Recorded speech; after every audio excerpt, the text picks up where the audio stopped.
아침을 시작하는 슬기로운 방법. 오늘 내게 이로운 뉴스. 노영희의 출발 새아침. 슬기로운 인터뷰. 총선 격전지를 떠오른 인천 연수구 지역구 후보들 지금 만나고 있습니다. 이어서 이정미 정의당 후보 연결해서 이야기 나누겠습니다. 후보님 안녕하세요. 네, 안녕하세요. 네, 우선 정의당 이번 총선 어떻게 하고 계십니까? 사실 저는 이번 총선보다 코로나 이후의 민생 위기가 훨씬 더 걱정이 됩니다. 새로 구성되게 될 21대 국회는 오로지 국민들의 민생 위기를 위해서 국회가 전념을 다해야 될 상황인데요. 지금 거대 양당은 2년 후에 다가오는 이 대선을 앞두고 더 극단적인 대결 정치 양상으로 가고 있습니다. 사실 이번에 이 비례위성정당 사태도 세대결에 골몰하면서 반칙과 꼼수가 난무하는 이런 상황이 되지 않았습니까? 네. 그렇기 때문에 이 코로나 민생 위기 앞에 오로지 국민 보고 일하자. 싸움은 말리고 또 국민을 위해서 일하는 국회로 견인차 역할을 할 수 있는 그런 정의당 역할 너무나 중요합니다. 그래서 국민들께 그런 역할을 할 수 있도록 힘을 모아주십사 호소를 하고 있습니다. 그 민생 얘기를 이제 하셨으니까 이 얘기를 안 여쭤볼 수가 없는데 일단 그 황교안 미래통합당 대표 같은 경우에도 처음에는 포퓰리즘이라고 반대하다가 1인당 50만 원 긴급 재난지원금 지급해야 된다 이런 얘기 했고요. 또 민주당에서도 소득 하위 70% 말고 전체 국민들에게 4인 가구 기준으로 100만 원 지급하자 이런 얘기를 했습니다. 이 관련 내용은 어떻게 보시는지 그리고 또 정의당에서는 이제 이주민을 포함해서 100만 원 미만으로 이달 만에 지원하자 이런 얘기를 하신 걸로 알고 있는데 정의당과의 또 차이는 무엇인지 좀 얘기를 해주실까요? 사실 이 재난기본소득에 대한 초기의 제안은 정의당으로부터 시작이 됐습니다. 지금 항상 이런 큰 재난 위기가 닥치게 되면은 지난 IMF 때도 마찬가지였지만 기업에 상당한 공적 자금을 쏟아부어주고 그리고 나서 기업들은 사람들을 마구 정리해고하는 이런 일들이 벌어지게 됩니다. 사실 좀 기업들이나 돈이 있는 사람들은 이런 재난에도 버틸 수 있는 여력이 있지만 일반적인 국민들은 당장 이제 한 달 월급 떨어지고 내일 먹고 살 것을 걱정하게 되는 이런 상황이기 때문에 일단은 전 국민에게 100만 원 재난 기본소득을 부여를 하고 그다음에 기업에게 일정하게 자금을 지원한다고 할 때는 전제 조건으로 상생 방안을 함께 모색해 나가는 기업이어야 된다. 그래서 정리해고 같은 것을 하지 않는 기업에게 가야 된다. 그리고 특히나 자영업자들은 지금 임대료라든가 여러 가지 공과금이라든가 이런 고통을 많이 받고 있기 때문에 기본적으로 3개월 정도 임대료를 지탱할 수 있는 그런 소득 지원이라든지 이런 어떤 직접 지원에 대한 방안들을 얘기를 해왔습니다. 초기에 이제 정부 지원 방안들이 주로는 대출이라든가 이런 간접 지원 방식들로 얘기가 되어서 저희들이 그렇게 되면 안 된다라는 주장을 했고요. 네. 이것이 부분적이나마 계속 반대해왔던 두 당이 이것을 받아들이게 됐다는 것은 굉장히 다행이라고 생각하고 정의당이 앞으로도 해나가야 될 역할들은 이런 것이 아닌가 생각하게 되었습니다. 네, 그러셨군요. 그리고요, 이제 그러다 보니까는 정의당 그러면은 이정미 후보 말에 의하면 지지율이 높아져야 될 것 같은데 지금 정의당 지지율이 생각보다 좀 하락폭이 좀 있고 회복이 더디다 이런 얘기 나오거든요. 그 원인은 뭐라고 보십니까, 그러면? 사실 이제 비례위성정당 논란이 시작이 되면서 이번에 연동형 비례대표 제도로 정의당 같은 좀 그동안 국회가 대변하지 못했던 사람들의 목소리를 낼 수 있는 네. 정당에게 힘을 실어줘야 되겠다는 기대감이 있었다가 이것이 다시 이제 거대 양당으로 다 빨려 들어가는 그런 상황이 되어서 지지율이 이제 하락하는 추세였는데요. 최근에 지지율 반등이 다시 일어나고 있습니다. 예를 들어서 지난번 총선 당시의 지지율보다 현재 지지율이 더 높이 회복되고 있는 상황이고 사실 지금 양당의 정치 캠페인이 서로 죽이는 캠페인, 저당 때문에 나라 망한다는 캠페인이 유일합니다. 그중에서 네. 그 가운데서도 정의당은 국민을 위한 정책 대결을 지금 해나가면서 다시 국민들이 정의당을 주목하고 있다고 저는 보고 있습니다. 그런 정의당의 자기 원칙과 내용으로 선거운동을 하면서 그 진면목을 알아주시게 될 것이고 더욱 상승할 여력이 있다고 생각합니다. 네.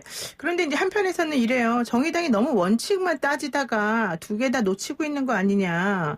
오히려 보수 쪽에 이익을 주고 있다. 그리고 연동형 비례대표제를 도입한 취지에 너무 집착한 나머지 좀 소탐대실하고 있다. 이런 지적도 좀 있거든요. 연동형 비례대표제의 애초에 취지, 저희들이 얘기했던 비례성을 더 높이고 대표성을 강화하자라고 했던 그 원칙이 훼손된 것은 이미 거대 양당에 의해서 진행이 된 것입니다. 결국은 비례의석 한 석도 늘리지 않고 거기에다가 캡까지 씌우자라고 했던 그 안들을 두 당이 결정을 한 것이고요.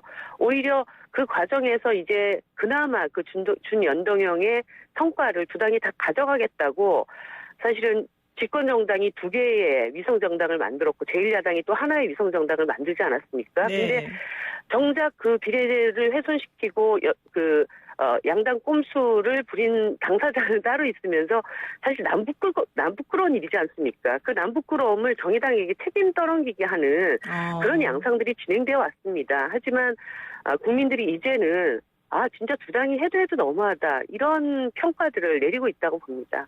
거대 양당이 해도 너무하다. 오히려 정의당에게 책임을 떠넘기고 있다. 네, 그렇습니다. 상당히 억울하시겠어요. 작은 당의 소름이라고 해야죠. 그렇군요. 자, 이제 지역구 얘기 잠깐 해볼게요. 그 인천 연수구 지역구가 이제 민주당은 정의령 후보, 미래통합당은 민경욱 후보, 그리고 정의당은 이정미 후보 3파전으로 진행이 되고 있습니다. 현장 분위기는 어떤지 좀 궁금해요. 저는 비례대표 국회의원으로 당선되자마자 이곳 연수구 을 지역에 내려와서 지역을 갈고 닦은 사람입니다. 사실 제가 3년 내내 주민들한테 들었던 얘기는 이 연수구 그리고 송도국제도시의 변화에 맞는 좀 자랑스러운 대표 정치인이 있었으면 좋겠다. 너무 부끄럽다. 이런 얘기들을 했고 그것을 좀 바꿔달라. 이정미가. 이런 요구들이 있었습니다. 그것을 위해서 열심히 달려왔습니다. 그런데 어느 날 갑자기 박근혜 정부 때 꽃가마 타고 승승장구 하시던 분이 당 잠바 색깔 바꿔 입으시고 대통령 지지율에 기대서 이곳에서 그 집권 여당의 힘을 얘기를 하시는데요. 이런 그 상황에서 우리 주민들은 이게 갑자기 지역을 대표하겠다고 하시는 분에 대해서도 신뢰를 별로 할 수 없다. 이런 말씀들을 하십니다. 그런 과정에서 저는 바닥 민심을 계속 닦아나가면서 주민과 함께한 후보고 우리 정치의 자부심이 될 큰 일꾼을 우리 지역에서 키워주시라 말씀드리고 있고 또 그런 부분들을 상당히 우리 주민들께서 함께해 주시고 있습니다.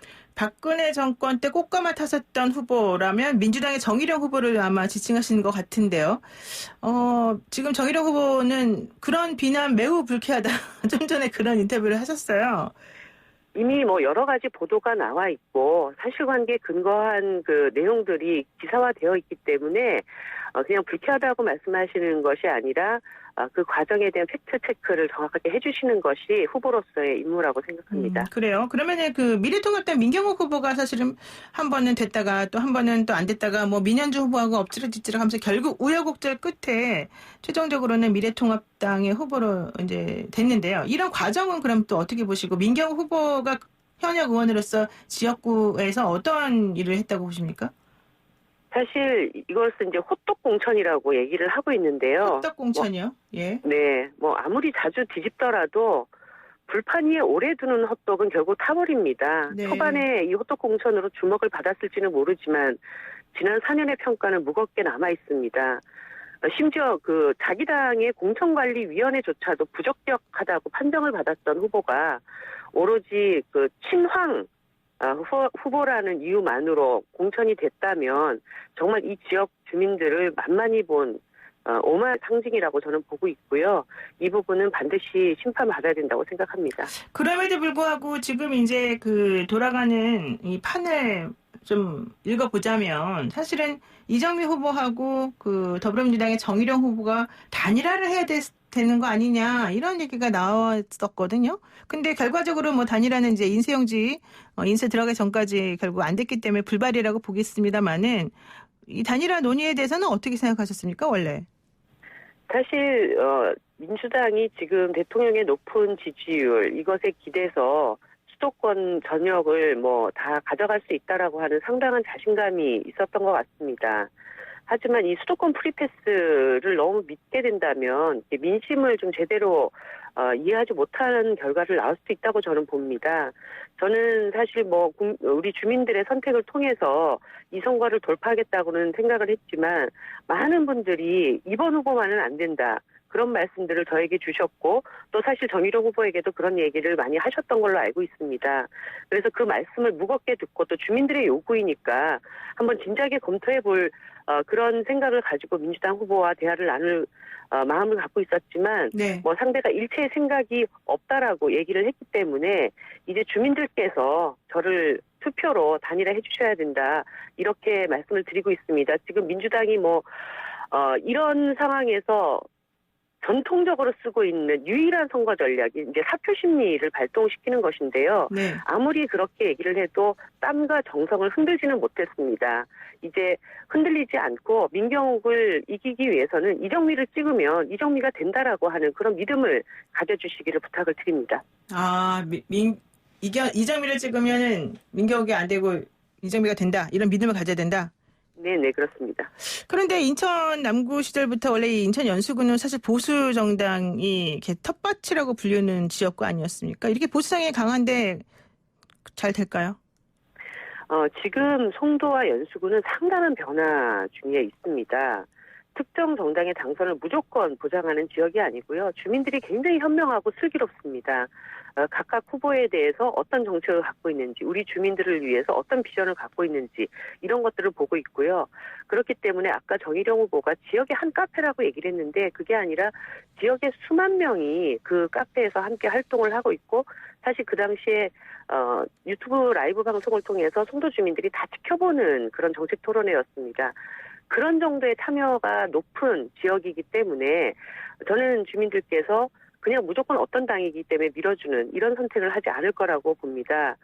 특히나 인천 연수구에서 정말 큰 정치인 키워가지고 인천 발전을 선도해달라는 요구가 있고 또 그동안 거대 양당이 돌아가면서 인천에서 집권하면서 과연 국제도시다운 비전을 그 성과를 만들었느냐에 대한 의문도 가지고 있기 때문에 이번에는 분명히 새로운 선택을 하실 그런 판단을 할 거라고 믿고 뛰고 있습니다. 네, 역시 당대표까지 역임하셔서 그런지 자신감이 넘치시는 것 같은데 하나 이거는 조금 딴 후보한테 안 여쭤본 거긴 한데 한번 여쭤볼게요. 현재 검언 유착 관련해서 뭐 윤석열 총장의 수사 방식이라든가 또 이 언론사하고의 그런 뭐 관계 이런 것들이 좀 문제가 됐습니다. 그래서 MBC하고 채널A 기자 간의 공방도 좀 나오고 있는 상황이고요.